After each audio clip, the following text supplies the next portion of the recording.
Hey ladies, hi. I'm finally getting this video to you that I promised regarding the protocol for new member intake. I'm so sorry it took me so long. I kind of feel like I'm trying to catch a cold and things have been going on, but I do want to get this to you. And the reason being, so that when we do new member intake, we're kind of doing the same thing. And we understand what exactly it is that we need to turn in to the church office, okay? I want to begin by thanking each of you for being part of this ministry. There's no way I could keep doing this by myself. I think I would have burnout if I had to do it all the time by myself. But I appreciate each and every one of you for coming forward and volunteering to be part of this ministry. Thank you so much from the bottom of my heart. So that you have an idea of who is part of this ministry, we have Sister Henrietta Shepherd. She's been doing this probably before I even took it on. She's been doing this for quite a while. We also have Sister Tanya Carter, who's new and have come on and help us. We have Minister Shelley Knight. And I want us to get in the habit of calling her Minister Shelley Knight. Some people didn't know she was a minister. Actually, I learned just recently she was a minister. But we want to acknowledge her position.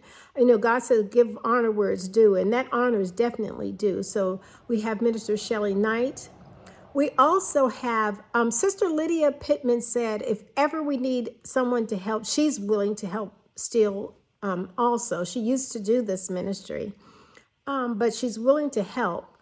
And the last individual is Sister Deotha Taylor.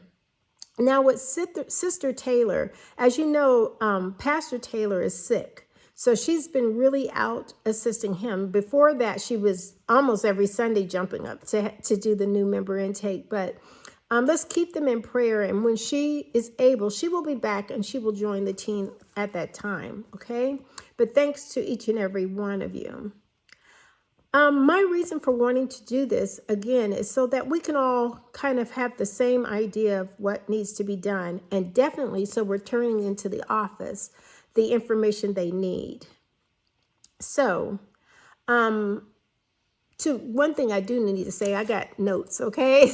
Because I can't remember everything, but I will be flipping. So if I take little pauses, don't think I'm not thinking. I'm probably making sure I can even read my own writing, okay? When the altar call goes out, if we have more than 2 individuals come down, I'm going to ask that one of the other assistants go up and help whoever is up front taking the new members. I know I have a tendency to get up and do the new members right away because I'm always in the front. But that's something we're going to change, and I'll talk about that a little bit later. But whoever is up front, when we see there's 2 or 3 people, if there are 2 people in the same family, that might be okay. But if you see it's 2 or more that are from different families, coming from different places in the church, definitely give them assistance, okay? And the purpose of that is to keep the service from being so disrupted, okay? And I really appreciate you, Sister Shepherd, for always coming down to help me when you notice we're getting a lot of people coming forward. Okay?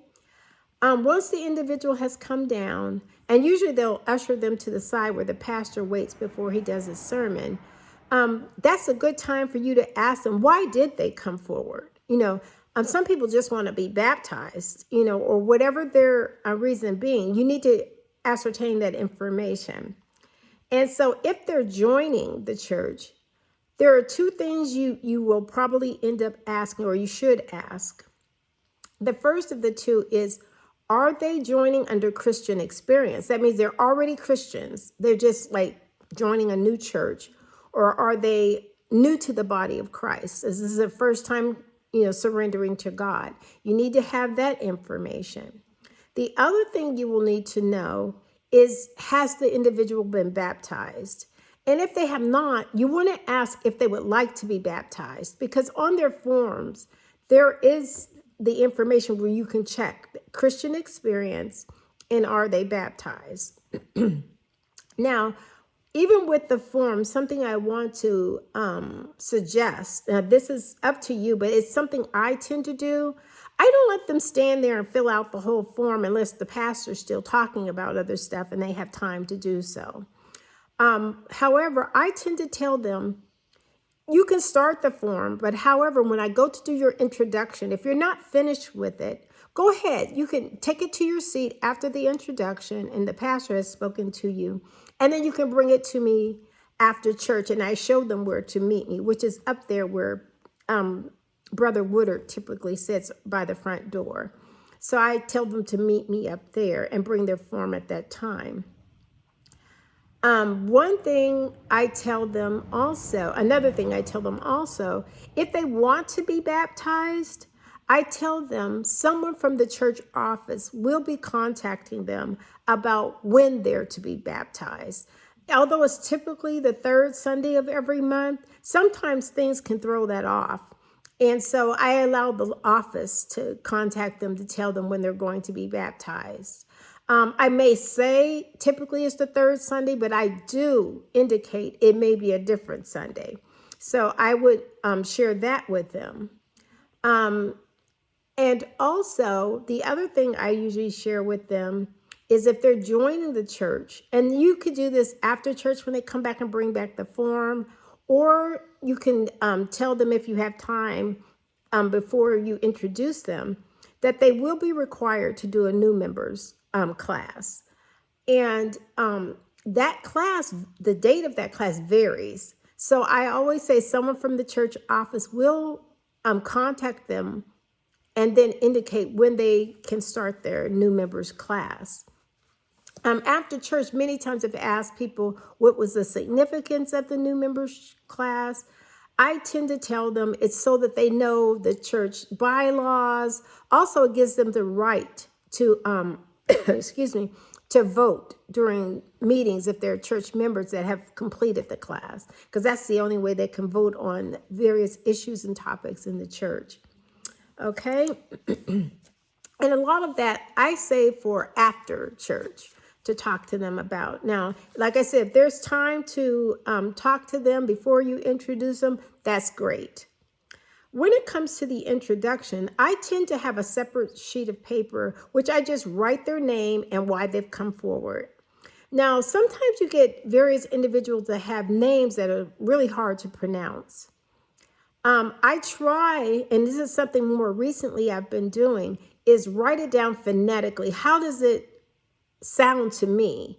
And I write that down under their actual name so that when I introduce them, I can say it correctly.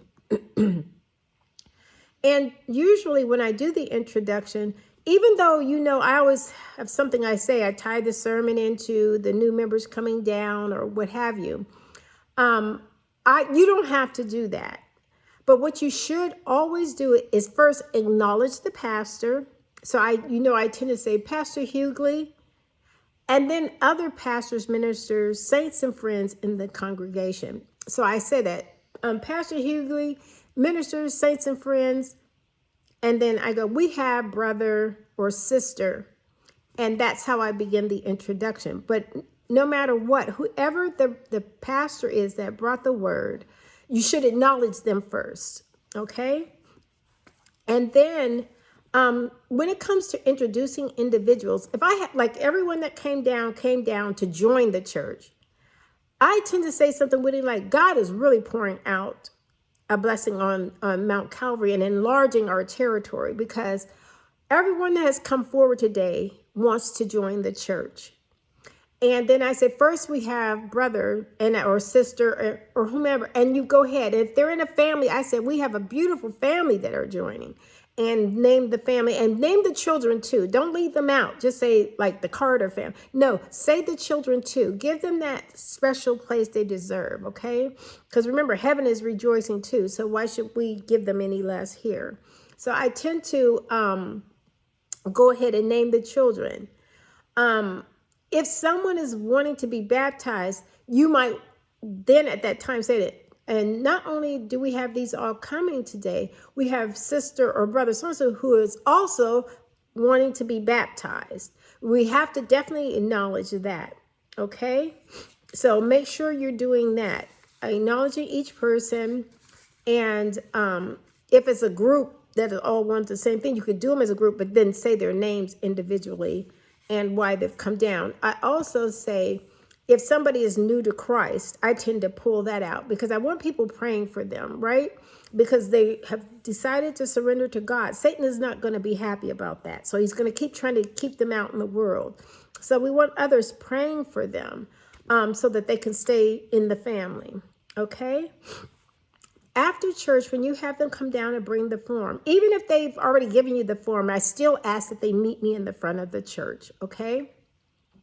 When they come down, I always check through their forms. If they've given it to me before they went to take their seats, I check through them to make sure there's information there that's important for us to have, like their phone number or a legible address. If there's something I'm questioning, when they come down after church to meet with me, I correct anything I think might be problematic for the church office, because they do definitely like to have that information where it's legible, okay? The other thing I always ask is if they wouldn't mind me taking a picture. You must be able to take a picture of the individuals. I know sometimes people say, well, can you take a picture? No, that's your responsibility as part of the church, as this ministry. Just take your regular phone pic out, put it on photo, I always put them against a wall. Do not let light be behind them because they'll cast darkness on their faces. I put them up against the white wall, the brick wall, any spot that's blank and where there's no light, no window behind them. It's like a wall right behind them. And I take their picture. And I also check at the bottom of their form, right above the area where you sign as the intake counselor. I asked them to sign that it's okay for us to take their picture, okay? One gentleman last Sunday didn't want his picture taken. He said, I'll send you a picture. And he did, because sometimes they don't want you to take their picture. They'll give you what they want to represent them, and there's no problem with that. Just as long as we have a picture with the form. And that brings me to another point. Usually when I do the form and I take the picture, I tend to take a picture on my phone of the form itself. I keep a record of all the forms. And I would hope that you guys can do that for me. Send me a copy of that form. Or if you turn it into the office, please ask them to send me a copy of that form. Because I like to keep records of everything and the pictures of the individuals. I have one computer that is in my house, a laptop. That's all is on there is new member information. So just in case something gets messed up at church or something's lost, I still have a backup. So I keep folders on my one laptop by the years. And then I put people that join that year under that information. And when I'm sending in the form and the picture to the office, because you are supposed to send both to the office. That's why I said you probably will have to take a picture of the form as well, which I tend to just sit out on the pew, take a picture. As long as you get the whole circumference of the form in the middle of your camera shot, they can enlarge it to look at the details, because that's what I tend to do anyway. So, and then plus when you pop it up on a computer, it's going to be bigger anyway. Just as long as you have the full document in the visible part of your picture, it should be fine.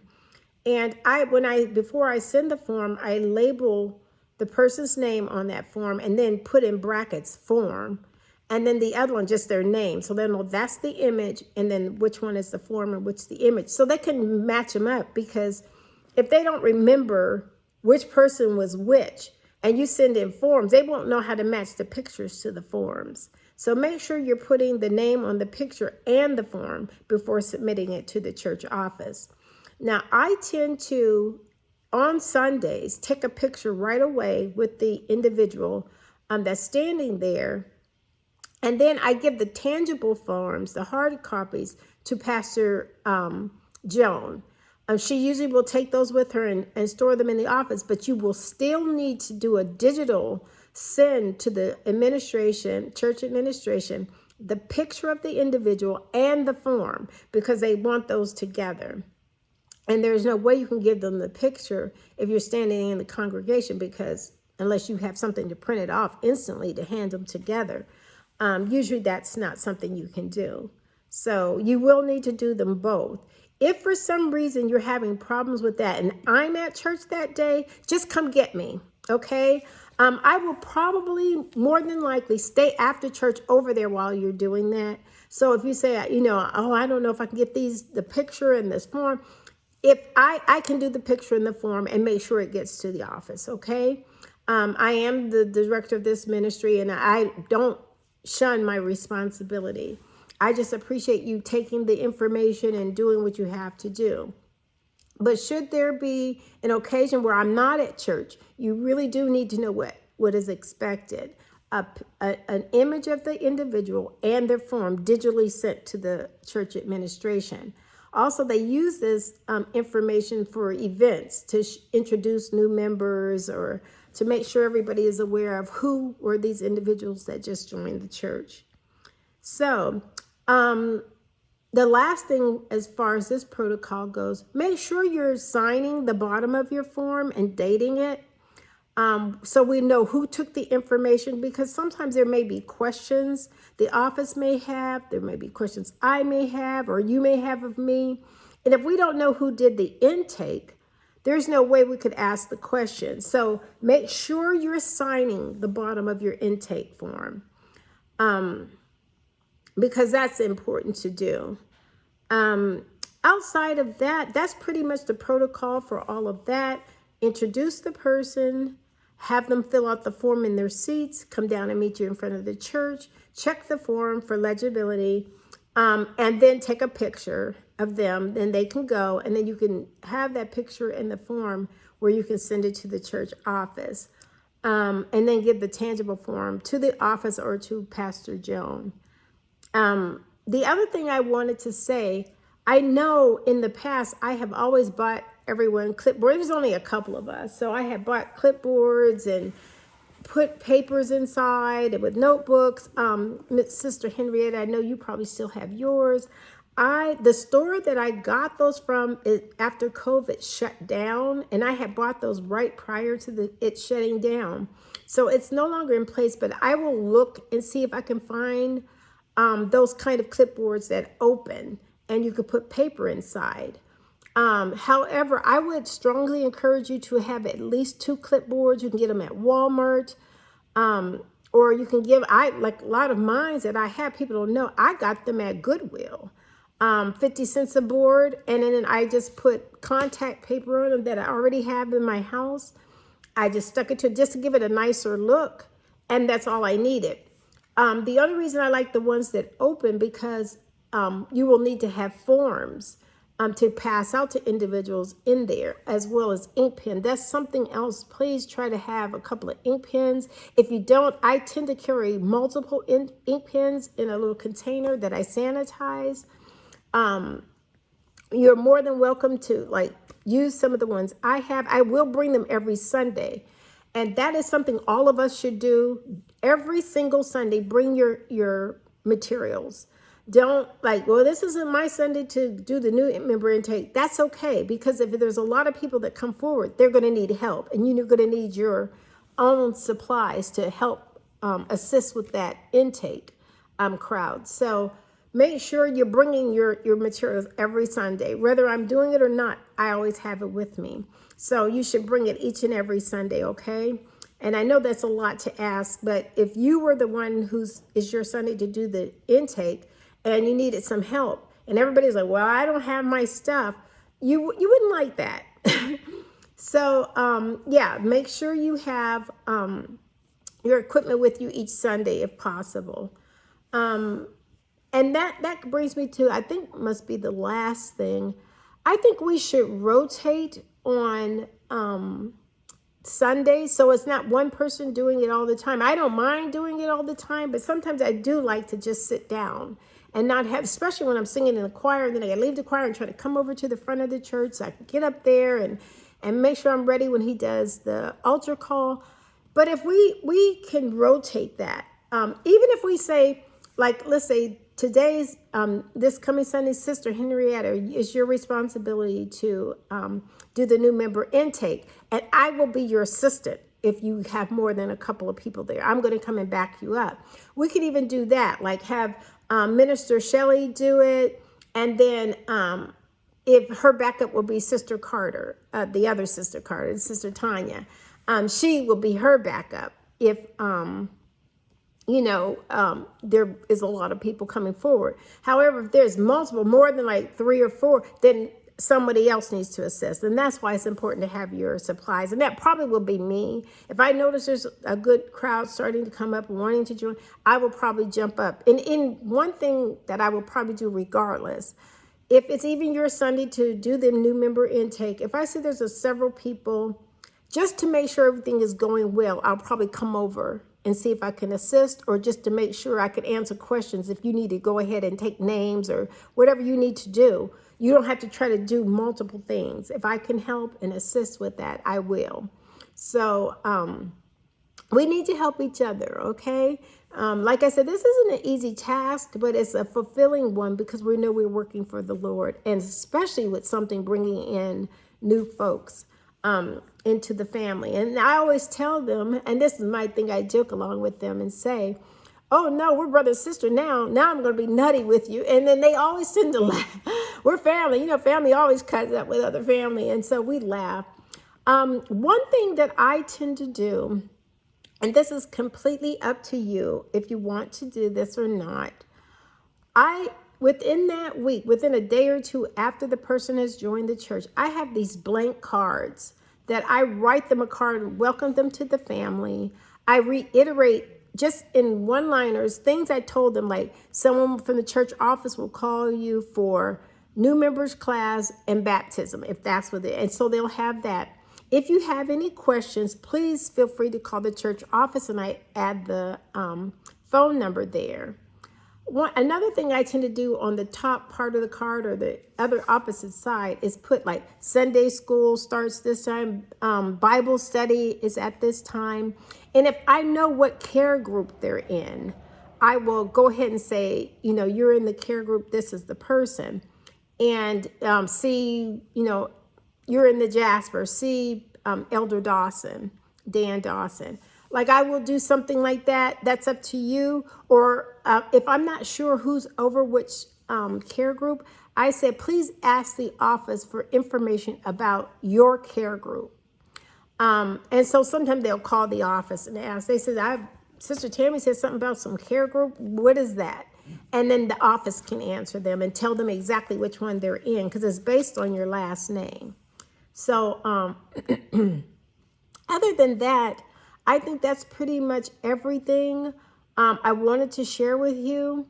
If I've missed something or you have questions, you can get in touch with me. You can reach me at 573-823-4980. That's 573-823-4980. 4980.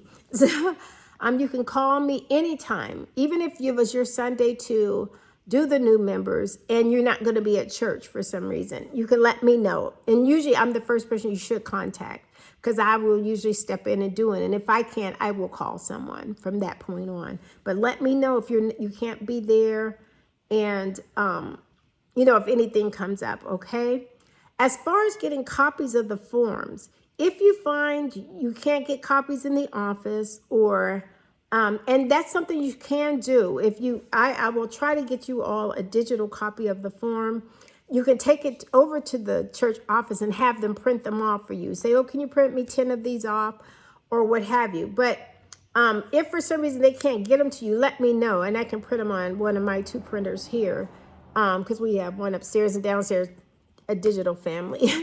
And I could print some off for you and bring them in so you can have them that Sunday. Or I'll make sure you get them in some shape, form, or fashion. I'll drop them off at the church or something and say, hey, give this to Minister Shelley or whatever. But other than that, I still want to do something for all of you. I would love to take you to dinner. If you can let me know when you're available, over the next few Sundays, that would be great. And we can decide to go get something to eat together, or if you want coffee or whatever. Because I know sometimes people say, yeah, I don't want to keep going to eat.